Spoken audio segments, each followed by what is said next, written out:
এই ভরতপুরের বিধায়ক হুমায়ুন কবির তো বলেছেন এই গীতা পাঠের আয়োজনই করা হয়েছিল বিজেপিকে নবান্নের রাস্তায় এগিয়ে দিতে। এবার তিনি আবার সেই রাস্তায় কাঁটা বিছিয়ে দেওয়ার প্ল্যান করে ফেলেছেন, সুতরাং এবার কোরআন পাঠের ব্যবস্থা করবে। আচ্ছা, কোরআন পাঠ তো তিনি যে কোনো সময় করতে পারতেন, এতদিন করেননি কেন? পাল্টাই করতে হবে। এবার বলতে পারেন পাল্টা করার মধ্যে অন্যায় কি? নেই। ওই বললাম সবার ধর্মাচরণের অধিকার রয়েছে, কিন্তু যদি একটা ধর্মের কোনো একটা কিছুর পাল্টা হিসেবে আরেকটা ধর্মাচরণকে তুলে ধরা হয়, তাহলে ধর্ম একটা সংঘাতের পরিবেশ তৈরি হয় না?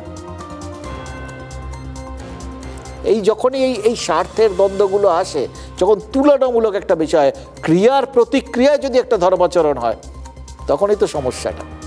এই তো অযোধ্যায় রাম মন্দির উদ্বোধনের পর বাংলায় বাবরি মসজিদ তৈরির কথা বললেন হুমায়ুন, এবার গীতা পাঠের পর তিনি কোরআন পাঠের আয়োজন করছেন।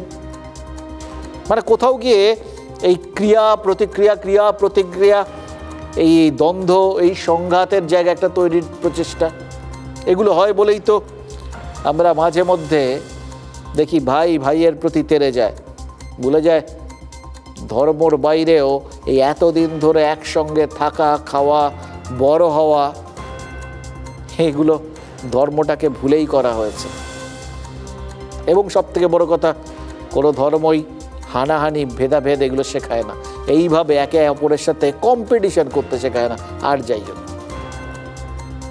দেখুন বাংলায় খিদে, তেষ্টা, চাকরি বাকরি সব কিছুর ওপর যে এখন ধর্মের স্থান, এইভাবে আমাদের সবাই নিজেদের ধর্মের মাধ্যমে ভাগ করে নেওয়ার পর এটা নিয়ে আর কোনো সন্দেহের জায়গা থাকতে পারে কি?